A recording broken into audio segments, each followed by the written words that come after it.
Hello and welcome to the Womanifester podcast.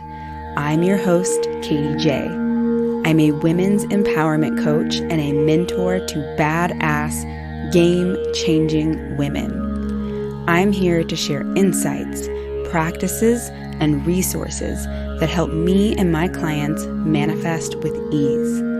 It's my hope that you'll apply what you learn in this podcast to your life. When you embody these practices and mindset shifts on a daily basis, you will notice profound shifts in your life. My clients and listeners tell me that after working with me, they have a deeper trust in themselves, a better relationship with their own inner wisdom, and they are more alive and awakened to their inner joy and happiness. If you want more energy, more self-love, more abundance, and better relationships, then tune in for your daily dose of motivational messages from me and my special guests. If you're ready to live life as your most authentic self and manifest faster and easier than ever before, then you've come to the right place. Thank you for joining. Let's dive in.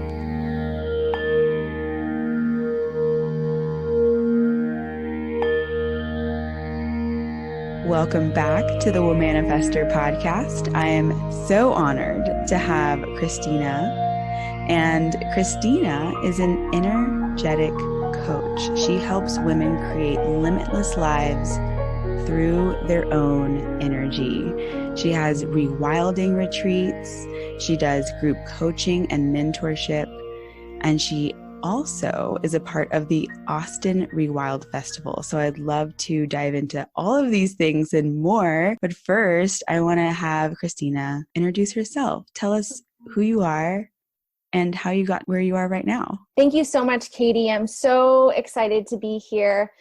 You know, when I think about the work that I do and what I help women with, at its root is about reclaiming our wild femininity. And what that means to me and my expression and how I facilitate is having a relationship with Mother Nature and the universe and mind, body, spirit, and community, is really reclaiming that direct cord that we have that allows us to wake up each morning and really remember who we actually are, not who we are in relation to the external noise that is pulling away from us, but really who we are at a very foundational soul level. And for me, gosh, I mean, to give you the long story short about how I got into this work, you know, I grew up in a family that loved nature. I was really, really lucky to grow up in a family that prioritized being outside. And we took a lot of our, during spring break and summers, we were camping and fishing and hiking. And that was a really big component of my life. But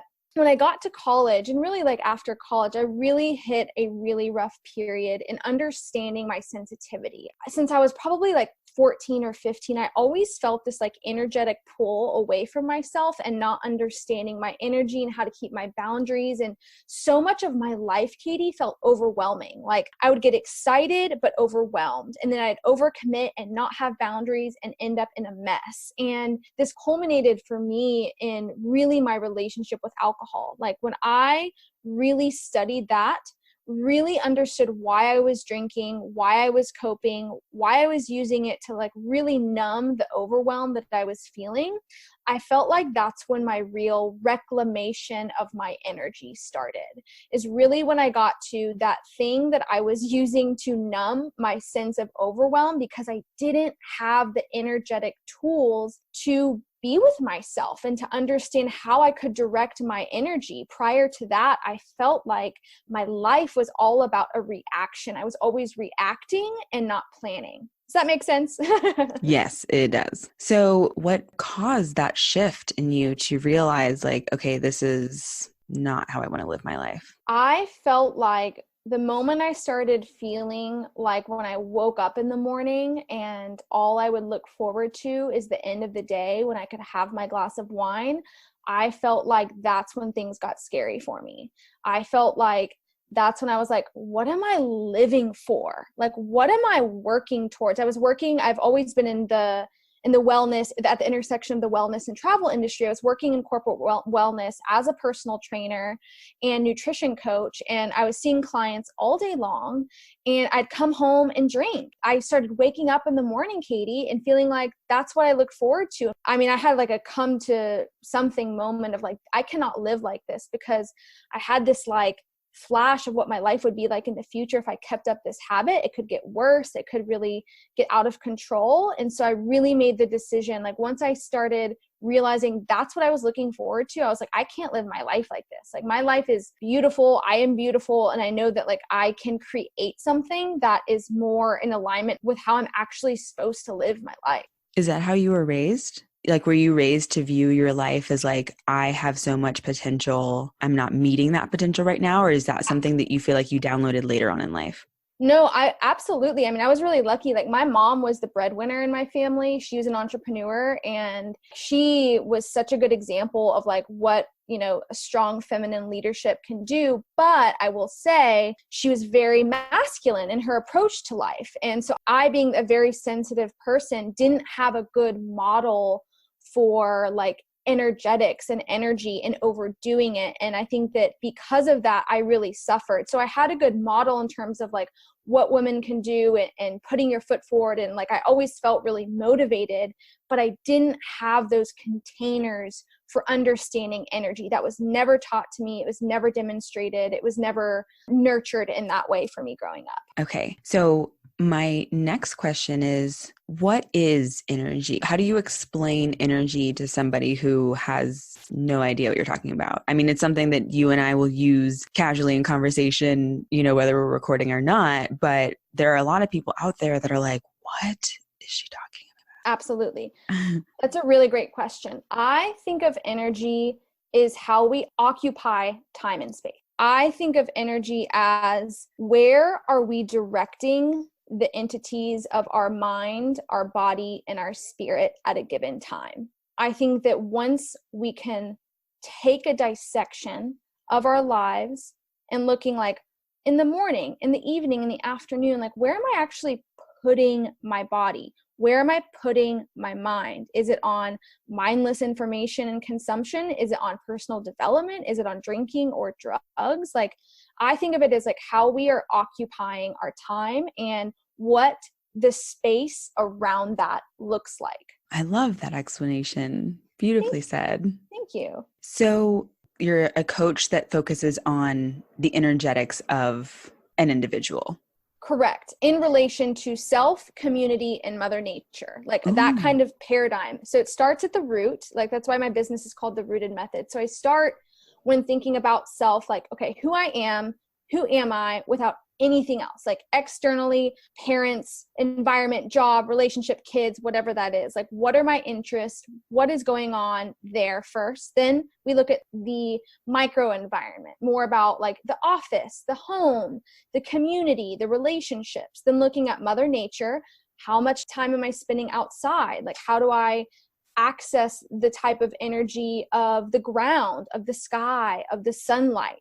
And then we look at it from a universal standpoint. So how am I tapping into universal frequencies that go beyond the world, that go, again, kind of beyond that time and space continuum? It's from those four levels of energy is how I coach, how I help facilitate women to better understand that they can create it all within themselves. And that's it. That's, I feel like the secret to so much of life is like, if I can really understand like where I'm putting my mind and my body in relation to these four aspects that really make up all of life and all of the cosmos, if you will, I think that that's when we get a better understanding of how we can guide our own selves, how we can be our own teachers, our own healers, our own practitioners into creating the type of life that feels good to us. Something that I run into a lot is what you just described is the exact work that what the world needs. Like what you're doing, the world needs so much of it. But I think I always get caught up in this mindset of like, but nobody's asking for that in those terms. Do you feel like the people who you are working with are coming to you and they're like, I want to learn how to do this? Or is there an education piece where you're saying, this is why you're experiencing a reality that you don't like, I can show you how to change that. Or where does your messaging lie? That's a really great question. I love that you articulated it that way. I think that, no, to short answer your question, most of the women that come to me are looking for two major things. They're looking for community. So they, like, all my programs and retreats are structured where community is the core. So like we meet online consistently over a period of months. We meet, for 6 days on a retreat. So that's absolutely number one. Like the heart of what people are seeking is like a very safe, grounded, safe being the key word, where they can explore their energy, emotions, and connections. That's absolutely the number one. Because what's cool out of that is when you seek that type of environment, what happens naturally through the relationships and through the container and being witnessed is you start to develop those understanding and connections with the 4 pillars that I mentioned early, of self, of physical environment, of nature, and of the universe, if that makes sense. It's like that's the number one thing that women come to me and seek, is having that like safe, ongoing container, not a session, not a month, more intensive experiences that are like 4 to 6 months long, or a week long, or, a weekend, more of that intense connection. Number 2, women come to me to just understand how they can connect to nature. Like maybe they can't articulate themselves that, oh, if you do breath work and grounding in this way, you're going to connect to your queen archetype. Like that's not something that women initially are coming to me for. They just know intuitively that there's more out there with Mother Nature. There's more lessons, and I help guide them back to what those lessons are for them. I love that you say guide them back. It's already in them. Yes, exactly. It's a reclamation. All I'm helping women do is sift through their own rubble so they can discover their own answers, because it's not about what I'm teaching. All the things I'm teaching are trying to facilitate the person to go back to themselves and their own human experience, because we all come from different backgrounds and different perceptions and different understandings. And what nature may mean to me may be very different than what it means for you. And that's what I want to help women, is reclaim their own energetic relationship to that motherly feminine energy that will help guide them to the lives and the potential that they can have in their lives. We need to do a retreat together in 2021. Yeah. I'm sure you've already planned it out. Planned out 2020. No, I was sitting in a meditation the other day, and I was like, I had a download. I was like, Katie and I are probably going to do a retreat together. Because everything you post, I'm like, oh my God, she's like my sister in this. She gets it. Like the energy that Mother Nature has and what it does. What I love, Katie, sorry if I'm going off on a tangent, but I think it's important for your listeners and like who follow you. What I love about what you articulate is that being in nature is an abundant experience in itself. And like, I feel like the way that you choose to live your life automatically allows you to teach and embody that, because you're in it every day. And I think that's a key piece I always try to say, is like, just getting outside as much as you can, you're automatically energetically kind of moving towards where you need to be, because Mother Nature herself is abundant. And it's like, if money were not a thing, like if I didn't have to worry about it, if like it wasn't a thing that I even thought about, where would I choose to spend my time? Yes. Exactly. One thing that you listed on your intake form, you said manifestation, abundance, quantum leap growth, and tuning into nature to have your abundance reflected back to you. I was like, oh, I'm so excited for this call. But the element of that jumped out at me is the quantum leap, because we currently parked for the winter in an RV park, and the RV, how RVs all have different funny names. I don't know if you've ever noticed that, like Arctic Fox, and ours is Bounder, and like, so they all have different ones. The one directly across from my meditation seat in the morning is called Quantum. No way. Yeah. And I was like, okay. So I want to talk about quantum leap growth. Absolutely. I love that. And actually, I love that you mentioned that, because a big part of what I teach is like looking for symbols and connections in the environment. So that I feel like that's so directed to your life and exactly where you need to be. Exactly. For me, I think of quantum growth is really about collapsing time and really getting out of the model of the Western Gregorian calendar that says, this happens on this day, and the time structures that we have created are really artificial and more mechanized, that are not in congruence with the natural energy and laws of the universe. And what I mean by that is things cycle a lot quicker than we think that they do, and things change a lot quicker than we think that they do. But because of the way that our culture has been kind of taught, is that, X happens at this time and it's going to take this long and you're going to do it in this amount of time. And I think that that model of learning can be very dangerous for how we think about growth. And I think about quantum leap growth as collapsing that outdated model of linear time into more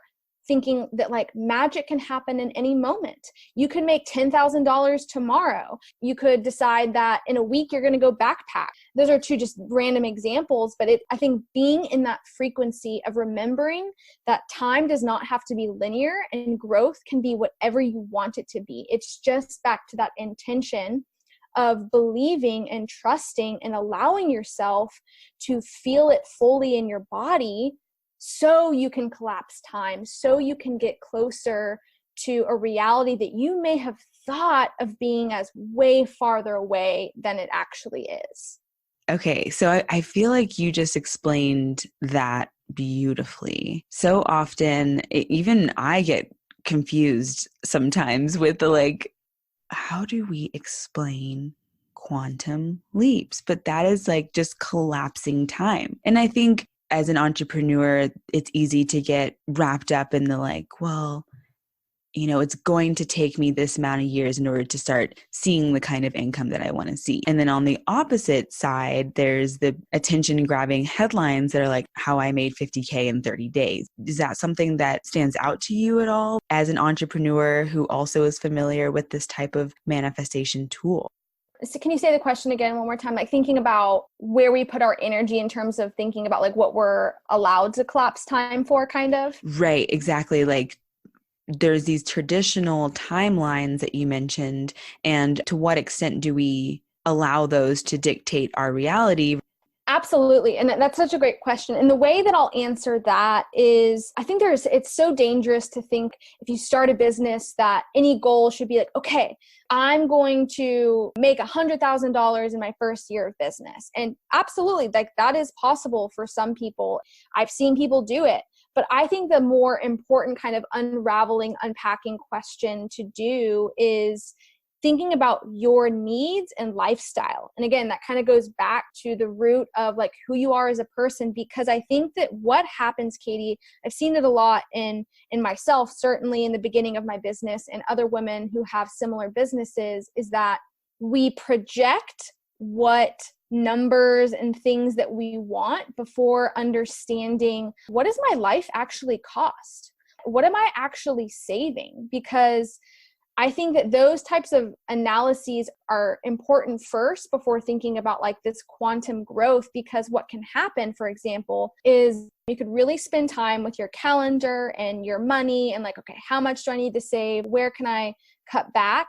And then you could create a program that is 6 months long, 3 months long, and makes, $20,000 to $30,000. And that could help carry you 6 months, whatever you set up schedule for. My point in saying all of this is I think that it's easy in the like egoic kind of Western mind to think like I need to make this amount of money in a year, and we get caught up in, oh my gosh, this month's a little slower. But what if you just think more about where can I make bigger pops of money in this entrepreneurial like coaching lifestyle, because that will offset the months or the weeks that may be slower, but you're already collapsing time, because in those moments that you're not making money, you're educating yourself more. You're growing relationships. You're growing your own energy and understanding of your body. And that time spent in those spaces is automatically pushing you towards the lifestyle and the financial gain that you want. And I hope that makes sense, but that's the way that I see it.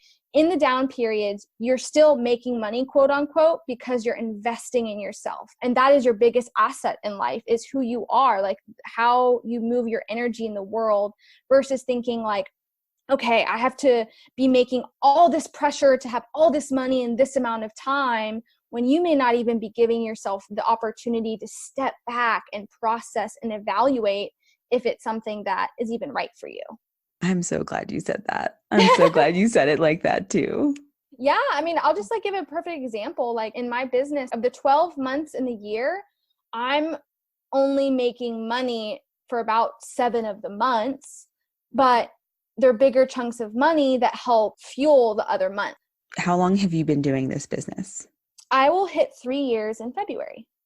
Congratulations. Thank you. Woo. Woo, we're in it. I love that. And tell me about when you first got started. Did you originally know that this is exactly what you would be doing 3 years later, or did your vision shift over time? It absolutely shifted. Now, I will say at the root, like my mission has always remained the same.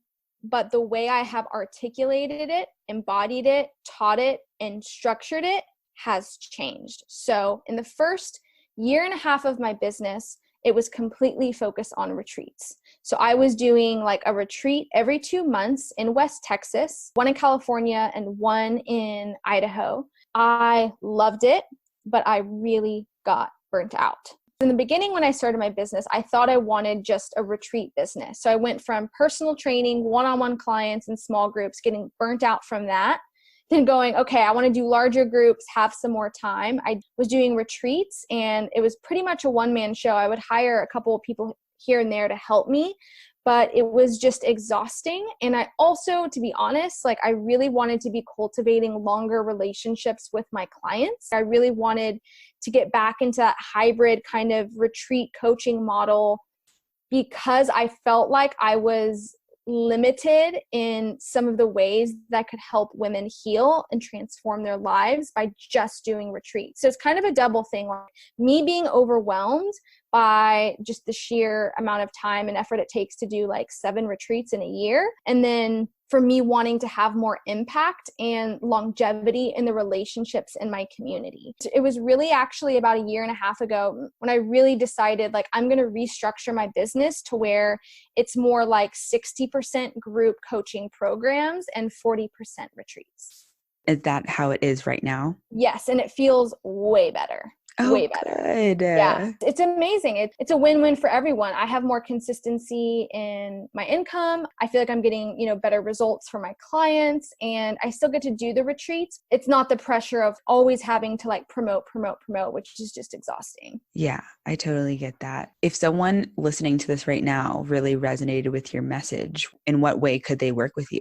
So I do virtual group coaching once a year, and that starts in January. It's called my Wild Woman Unleashed program. So if you're not from Austin or Texas, you can participate in that. If you are in Austin, happen to be listening, I do my 6-month group coaching program called Gaia's Compass. That is hybrid, in-person, online. I do the Austin Rewild Festival. So if people from out of state come in town for that, and that is the end of October. And then I have lots of free content as well in my newsletter. I have a newsletter that I put a lot of time into, and I try to give a lot of education and resources, especially about energy and embodiment with Mother Nature.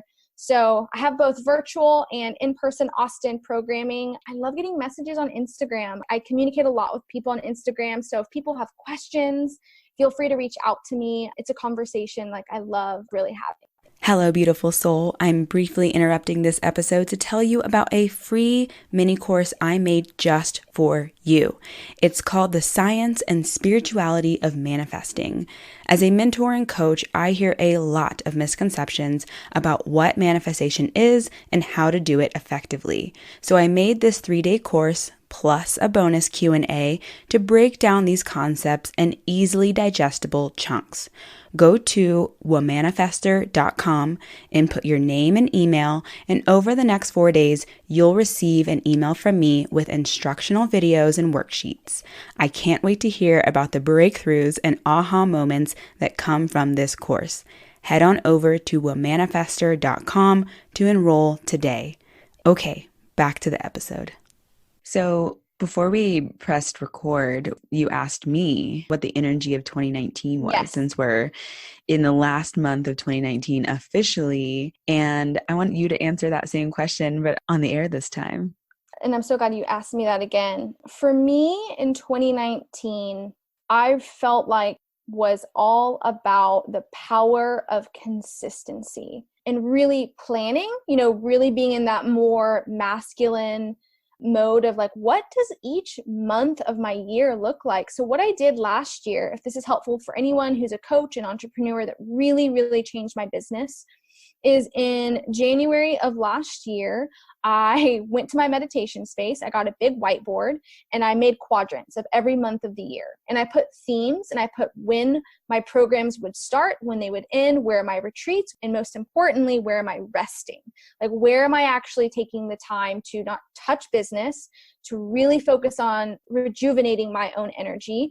How much money am I trying to make in these spaces? And really thinking about that. And you know why this was helpful is I actually changed a lot of things once I saw it on a whole year. Like when I saw it on a year scale, I was like, oh, I actually can't do that retreat here because it's too much of my time and not enough money to make it work. So I felt like doing that. And yes, it took some time. It took me like a weekend to really like map it out, think it out, talk it out with some of my friends to see if it made sense. It really set me up well for the year. It set me up for just how I would be in my sales processes, how I would be in my serving processes, because that's something very real that we all have to think about is like, when are we serving and when are we creating? That's kind of how I think about it. Like, when are we serving our clients and our community in whatever capacity?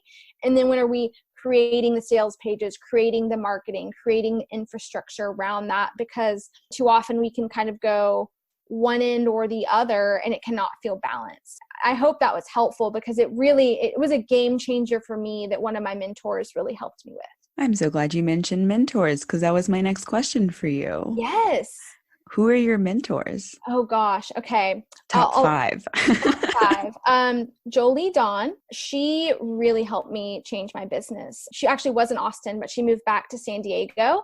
She has an incredible company called Prosperity Queendom. She's pretty well known in the feminine embodiment energy community, and she helps women make infrastructure in their businesses who do work specifically like you and I do, Katie. So Jolie Dawn. Number 2, Lydia Jajora. She is one of my dear friends and peers in Austin. She has a company called Lunar Nourishment, and she teaches women really how to connect on a really deep level with the moon and their cycle. Number 3, Rachel Muskies. She is also a business owner in Austin, but she has a product, turmeric paste. If you're in the product industry in any capacity, whether it's food or creating or just anything, honestly, I recommend you check her out, Rachel Muskies of Curcuma, Austin.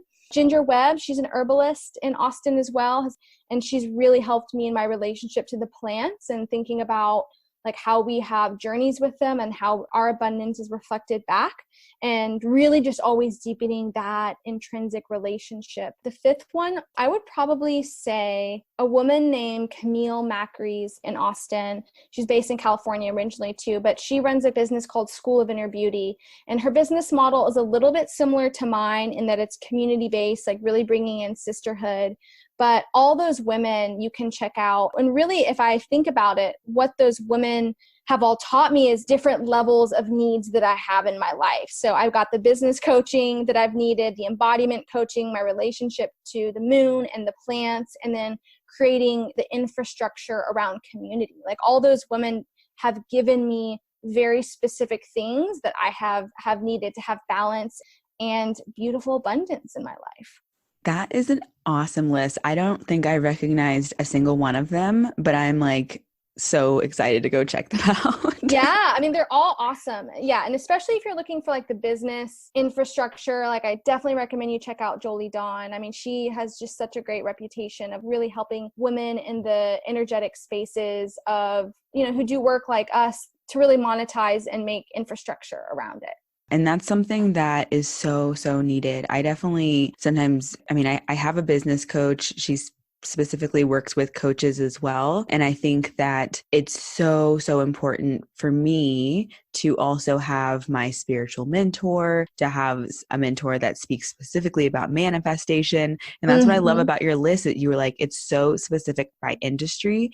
And that reminds people that there's so many niches out there. Like you can serve in such a beautiful way through your own interests, passions, talents, gifts, etc. And I'm so glad you spoke to that, Katie, because I feel like if there was like one overarching theme in everything is I believe it is so crucial to create from a space that actually reflects who you are and not someone you're trying to impress. And that may seem like, of course, duh, obviously, but I really think that in this day and age, it can be really easy to be creating programs and offerings based on what other people are doing. And people will feel if it's not in alignment with that energy, if that makes sense. And I think that there always are going to be hard days and hard times and periods in any business. That's just the nature of going out on your own. I feel like what carries each of us through the periods that are hard is remembering that we're creating from a space that is a reflection of who we are. Like the way I create my business is 100% authentically what I believe and what I practice. And if there's any time that I feel like I may put something out there in the past that was me not really being in alignment with myself, it shows. So I feel like it's just like the more we can all choose to be making services and products that we 100% can get behind, only magic can happen in the long term, because I feel like that's just the laws of the universe is when you are in 100% alignment, over time, you will be rewarded for that authentic effort. Yes, that authentic effort. I love that. Obviously, this is the Womanifester podcast. And one thing that I want to get into the habit of asking everybody is, what is your manifestation process? Yes, I love this. Okay. So I'm going to speak to this in two ways, if that's okay. My first is absolutely my sacred morning rituals. Like I take my mornings very seriously, no matter where I am, if I'm at home, if I'm traveling. And what that looks like for me is I wake up early in the morning between 5 and 5:30 because I believe that that's when our brains are most primed. I go get a cup of warm lemon water and I go into my meditation space in my office and I sit there first in total silence. My phone is on airplane. I do not look at it. That's a big piece of my morning practice and manifestation. And I just allow myself to absorb whatever is happening in my brain, allow myself to wake up. I do that for about 5 minutes. Then I do about 5-6 minutes of breath work, and I do holotropic breath work. I do Kundalini breath work just to invite, again, that new expansive energy in.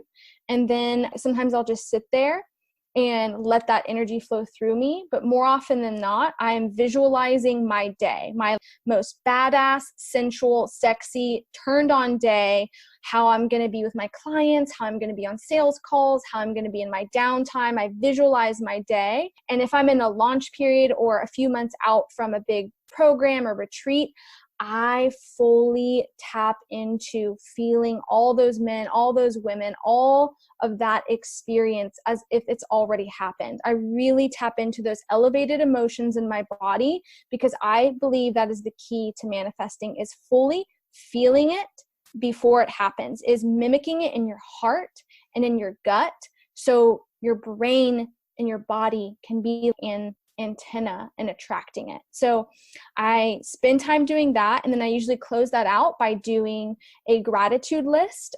I have a gratitude journal. It's every morning I write 10 things I'm grateful for, and then once again I read it and feel it fully in my body. So for me, Katie, a big part of my manifestation is fully feeling the gratitude, love, and appreciation in my heart and in my gut fully in the morning before I have any other stimulation. That's number one.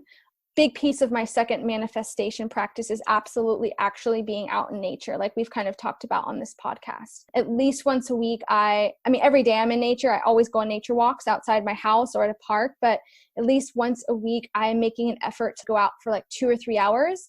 And once a month, I make an effort to camp or to go to an Airbnb that is really in nature, that reminds me of who I am as a soulful wild woman without any of the external noise. So those two pieces are really my kind of like manifestation, law of attraction practices that are just a really integral part of my life. I'm so glad you mentioned your morning routine. I've watched a few of your stories about it before. How long does that usually take you? From like waking up to finishing, I'd say from everything, probably about 25 to 30 minutes. And then once or twice a week, I do like much longer, more like shamanic journey visualizations that are more like 45 minutes to an hour. But I can honestly say that I think that my business grew because of my morning routine. I love hearing that. Yeah, I mean, really, and it's almost the crazy thing, Katie, is like the more time I spend with my own energy, and it's so we are always learning what we teach, and it's just crazy, but I see all these connections and symbols and just miracles happen because the less I just care about, the external noise and just focus on what I can do with my own energy, like the more things just happen. Absolutely. And you mentioned like numbers and symbols and things like that. I recently had an experience where I broke my phone and I was like, I've been thinking about getting a new phone. I run my business off of my phone. It's time to up level, and went to AT&T, got the download, get this free phone, upgrade to a business plan.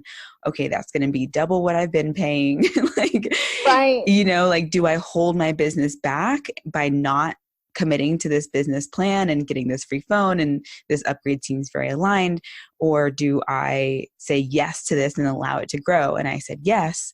And ever since then, I've been seeing all of these double numbers everywhere.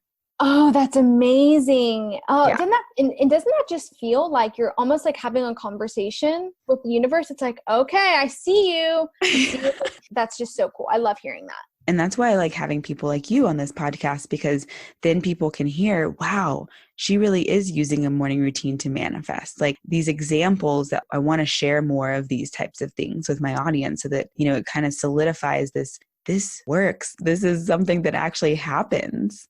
It does. There's only one last thing I want to kind of unpack. And I think that where people get tripped up with law of attraction, manifestation, is thinking that it's going to happen tomorrow, and if it doesn't, then we're doing something wrong. And I think that that is the big fallacy in the whole process. It's not about the timeline. It's about always choosing to be in that frequency regardless of what's happening, because that's where the magic is when you're already creating that internal experience in your body every day as much as you can, that will automatically, again, move you towards where you need to be. And letting go of the expectation of the timeline around that actually allows that quantum growth to happen. Absolutely. I'm very glad that you brought that up. One thing that you mentioned earlier regarding not necessarily your morning routine, but you said on a monthly basis, or maybe you said weekly basis, you go into these more deeper meditations. Have you read Becoming Supernatural?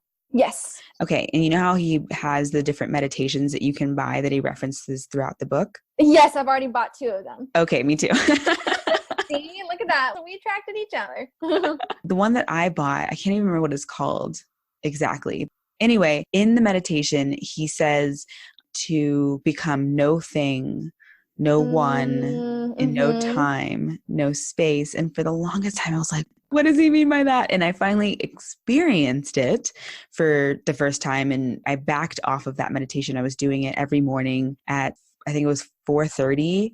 I was doing it. And that's where I was like kind of getting stuck in this loop. So I backed off, and then I came back to it a few months later. And that's when I had that experience. It helps that I have some coworkers who I can talk to about these types of things. But I'm wondering if that's something that you've experienced or you've had conversations about recently, that reference to the no one, no thing. Absolutely. I'm so glad you brought that up. I've actually done that meditation, and I did it a few times before I bought one of his guided ones. But for me, I think where I have the deepest experience of being no thing, no one is actually when I'm out camping and do long visualizations or meditations there, because I feel like it's in those spaces where you get rid of your identity. You know, you're not a man, you're not a woman, you're not a human, you're just energy. And I think that like when we can get on a macro level and think about nature in that way, back to Buddhist mentality of like non-attachment, I think that's the biggest thing that he's trying to say. And what's so important that we all remember is like just not being attached and not relying on that expectation. And for me, I have found the greatest experiences within my own mind when I've done those in nature, or having like a really profound experience, like thinking about being in nature, if that makes sense. That's where I always feel like I just become not a person and just a reflection of all living things. Yeah, I love that you mentioned camping, because even just living somewhere with hills, like the hill country of Austin, Texas, or, you know, the mountains where you can go and have a perspective shift and see like, wow, I am so small. That little town that I live in is like so small from up here, you know? Exactly. It takes the pressure off. It makes us, again, gets out of our ego minds of if I fail at this, then I'm nobody. It's just like, it takes the pressure off. We're all just flits of energy. And the more we can detach from the outcome of that and who we think we're supposed to be and what we think we should have by a certain age. And that's where the juicy magic happens, is the releasing of those expectations. Mm-hmm. What are your views and beliefs, we'll say, on death? I love that question. I absolutely believe that we are reincarnated. I believe that we have souls that travel, talking about time and space, go beyond time and space. And I believe that one of the beautiful things about looking at our lives while we're here in this body at this time is knowing that we have the opportunity to not repeat patterns from previous lifetimes, and that we can change patterns that will help us in another lifetime. And for me, in the way I've wrapped my head around it, I have separated it as almost like that remembrance and divine cord that we travel through space and time. We may not consciously understand it from a basic standpoint, but I do believe that after we die, our souls are reborn in another way. And I'm not sure yet whether I believe, you know, that's through a tree or a plant or an animal or another person, but I do think that there is life after death, but it's not in the type of maybe conscious way that we think. I don't know if I answered that, but that's how I think of it in my head. Absolutely. I feel like you answered it really well, because you even left some room in there, some wiggle room in there. It's like, I believe this much. And then there's this section that I don't really have a way to explain that. And that's okay. You know, we don't have to know everything. Absolutely. Yeah. And sometimes when I'm camping, I look up at the stars and I wonder, like, you know, maybe I'll be a star next time.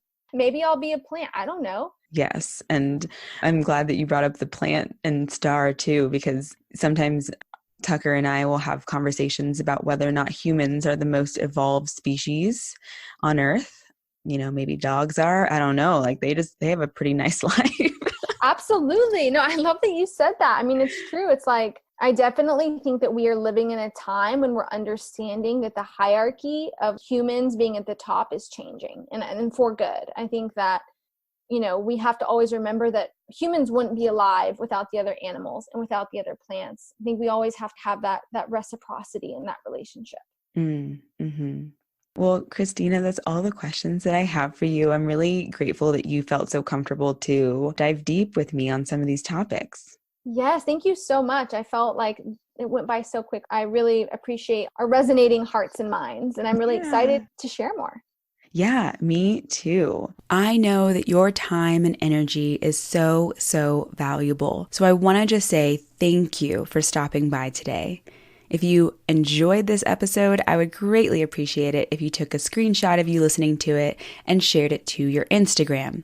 Tag me at Womanifester, and I will be happy to share it to my Instagram story as well. This helps us spread the word about manifestation, mindset training, and all of the good juju that comes out of this type of podcast. I also love connecting with podcast listeners, so tell me what your biggest takeaway is. Tell me what your aha moments were, and I will gladly share them on my story as well. Can't wait to connect with you, and I'll see you next time.